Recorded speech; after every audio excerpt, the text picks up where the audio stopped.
அவுது பில்லாஹி மினஷ் ஷைத்தானிர் ரஜீம் பிஸ்மில்லாஹிர் ரஹ்மானிர் ரஹீம்.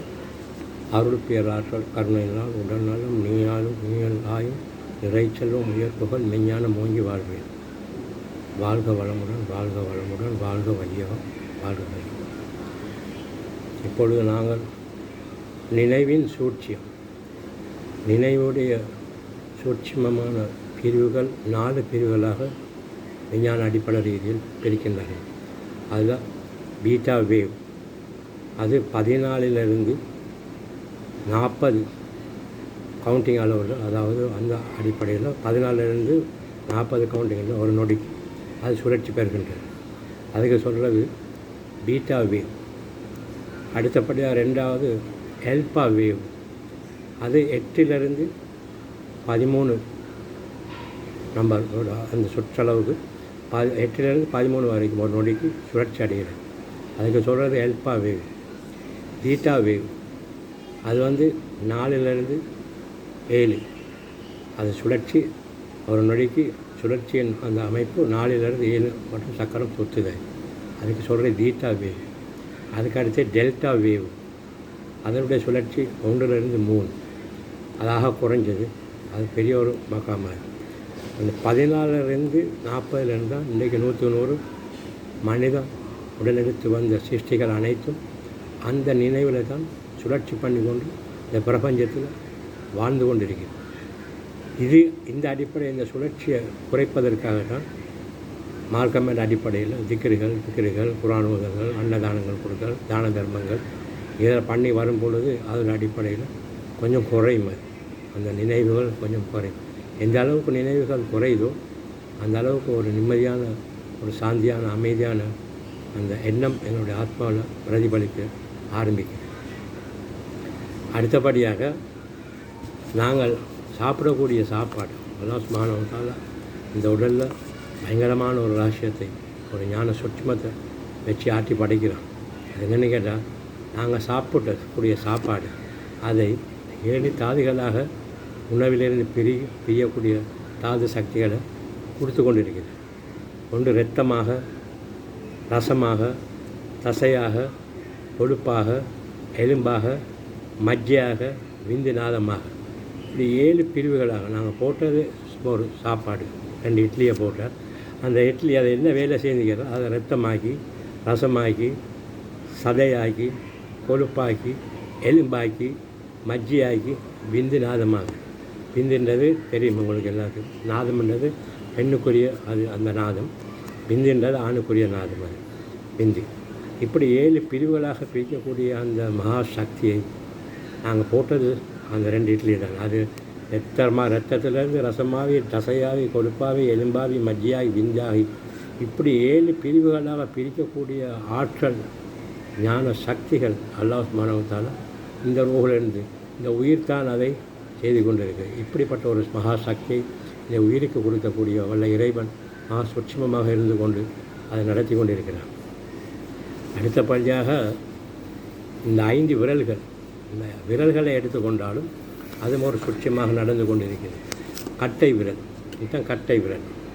இந்த விரலுக்கு இப்படி அழுத்தம் கொடுக்குறது. இப்படி இந்த கட்டை விரலோட அழுத்தத்துடைய ஞானம், அதனுடைய ஞானம், அது அழுத்தம் கொடுக்கும் பொழுது மன அழுத்தம் மற்றும் பதட்டத்தை போக்கும். மற்ற கட்டை விரலுக்கு தொடர்புடைய உறுப்புகள் வயிறு மற்றும் மண்ணீரல் தலைவலியை போக்கும், தூக்கயின்மையை போக்கும்.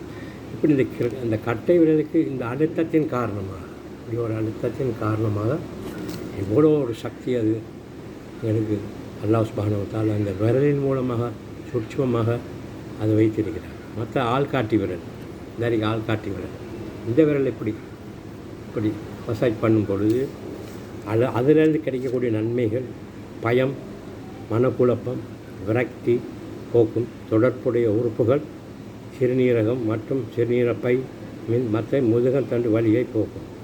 இப்படி இந்த ஆள்காட்டி விரலில் இப்படி நாங்கள் மசாஜ் பண்ணும் பொழுது இப்படிப்பட்ட அந்த உணர்வுகளை அது குறைக்கிறது. அடுத்தபடியாக நடுவிரல், உங்களுக்கு தெரியும் நடுவிரல், அது கோபம், எரிச்சல், குழப்பத்தை போக்கும். தொடர்புடைய உறுப்புகள் கல்லீரல், பித்தப்பையாகும். இரத்த அழுத்தத்தையும் கட்டுப்படுத்தும். கண்கள் பார்வை திறனுக்கு உதவும். இந்த கட்டை விரலாக இப்படி இதில் அழுத்தம் கொடுக்கும் பொழுது இப்படி பல நன்மைகள் எங்களுக்கு இருக்கிறது.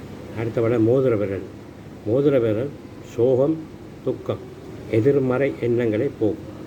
தொடர்புடைய உறுப்புகள் நுரையீரல், பெருங்குடல், சுவாச இயக்கங்களை சமன்படுத்தும், சளியை போக்கும். மோதிர விரலில் அவ்வளோ சக்தி அல்லாஹ் சுப்ஹானஹு வ தஆலா கொடுத்துருக்கிறேன். அது இப்படி அம்பத்தையும் நான் ப்ரெஸ் பண்ணி கொண்டு போனால் அது அவ்வளோ சக்திகளாக பெறுகின்றது. மற்ற சுட்டு விரல், இந்த சின்ன விரல், இதே நாங்கள் அப்படி அமைக்கும் பொழுது அதில் பதட்டம் மற்றும் பாதுகாப்பின்மை உணர்வுகளை போக்கும். தொடர்புடைய உறுப்புகள் இதயம், சிறுகுடல் ஆகும். இதயத்தை சீராக்கும், வீக்கங்களை குறைக்கும், நல்ல ஆற்றலை கொடுக்கும். இந்த விரல்கள் அல்லாஹ் சுப்ஹானஹு வ தஆலா எவ்வளோ ரகசியங்களை எங்களுக்கு மறைத்து வைத்திருக்கிறார். இந்த விரல்லையும் 5 பூதங்கள் அடங்குது. இந்த விரல் இது நெருப்பு, இந்த விரல் வந்து நெருப்பு, இது நெருப்பு, இது வந்து தண்ணீர், இது மண், இது ஆகாயம், இது காற்று.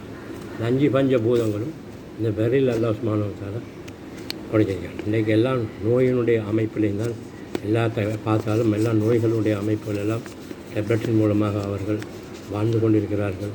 பல நோய்கள் அல்லாஹ் சுப்ஹானஹு வ தஆலா லேசப்படுத்துறதுக்கு இந்த 5 விரல் எங்களுக்கு பாவிக்கு தப்போம். எங்களுக்கு அந்த மண் இப்படி மடக்கி இதாக்குனார். அதான் இந்த விரல் இப்படி மடக்குனார். இது தண்ணியை குறைக்கும். இதை இப்படி கூட்டினால் நீரை எங்களுக்கு நீர் வேணும்னா இந்த விரல் இப்படி செஞ்சு கொண்டால் நீருடைய அமைப்பு உள்ளுக்கு ஊறல் ஏற்படும். அதுபோல் மண் மகா சக்தி உள்ளது. எனக்கு மேல் கை வருத்தங்கள் மேல் அனுப்பாக இருந்தால் இந்த முத்திரைகளை போடுவாங்க. ஞானத்தில் இந்த முத்திரைகளை சொல்லுவாங்க. இது இப்படி பிடிச்சா கூட்டும், இப்படி பிடிச்சா குறையும்.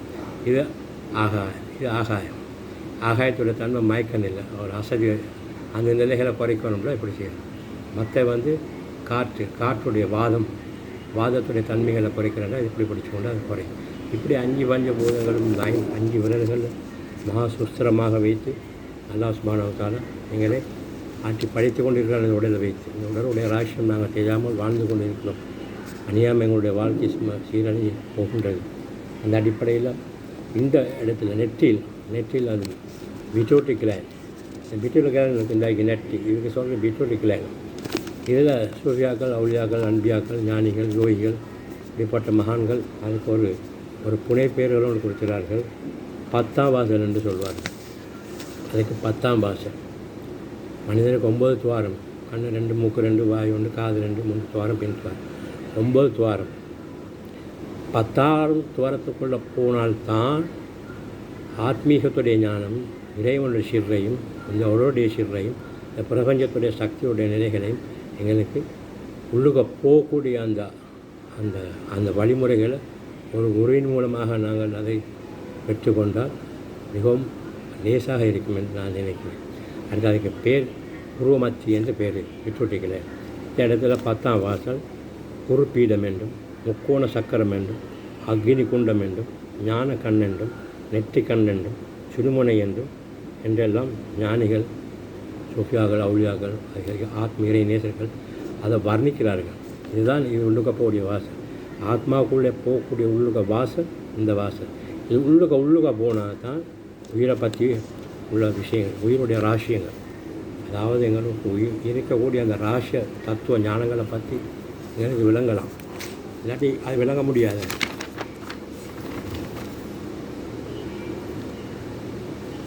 அதாவது ஆன்மீக வாழ்க்கை என்றால் ஸ்பிரிச்சுவல் லைஃப்.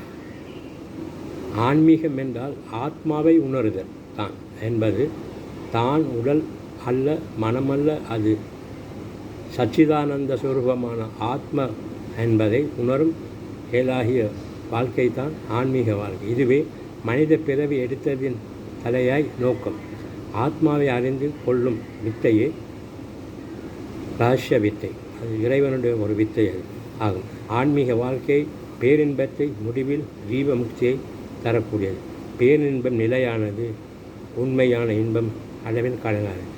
ஆன்மீகமும் உடம்புக்குள் உயிரை தேடும் முயற்சியே ஆன்மீகம். ஆன்மீகம் உடம்புக்குள் உயிரை தேடும் முயற்சியே ஆன்மீகம் என்று சூஃபியாக்கள் அதை வணிகிறார்கள். அதுக்குள்ள அடுக்கடுப்பை லௌகீக வாழ்க்கை, அதாவது வேர்ல்ட் லைஃப், லௌகீக வாழ்க்கை என்பது உலக வாழ்க்கை. உலக பொருட்கள் மீது பற்று கொண்டு அதில் சுக அனுபவங்களை அனுபவித்த மண் ஆசை, பொன்னாசை, பெண்ணாசை, 3000 ஆசைகளையும் சேர்ந்து ஒன்று திரட்டி 3000 கோடி ஆசைகளை ஒன்று திரட்டி எடுக்கப்பட்டது தான் இந்த லௌகீக வாழ்க்கை. உலக பிரபஞ்சத்துடைய பயங்கரமான ஒரு ஆசை நப்ஸ் அம்மாரா. இன்னும் சுஃபியாக அதை வர்ணிக்கிறார்கள். நப்ஸ் அம்மாரா, லவ்வாமா, முல்ஹிமா, முத்மைன்னா, ராலியா, மர்லியா, காமிலா. அந்த நப்ஸ் அம்மாராவை கொள்வதற்கு எவ்வளோ முயற்சி எடுத்த போதிலும் அது சாகுவதில்லை.